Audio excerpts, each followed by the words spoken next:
आपने मुझे छोड़ दिया था। अपने शौहर को खुश रखने के लिए और इस शादी को बचाने के लिए आपने इनको बेटा दे दिया था। और आपके पास इसकी कोई वजाहत भी नहीं होगी।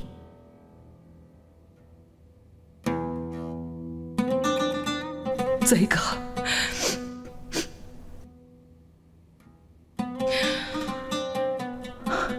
गलती हो गई मुझसे, जानती हूं। गलती पर मैं ही हूं, जानती हूं। खुद का दिफा नहीं करूंगी।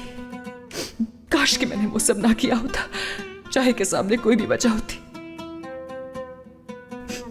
जानती हूं मैं इस काबिल नहीं थी। आपने मुझे अपने शौहर की खातिर छोड़ा और आपका शौहर आपको छोड़कर एक नौकरानी के पास चला गया।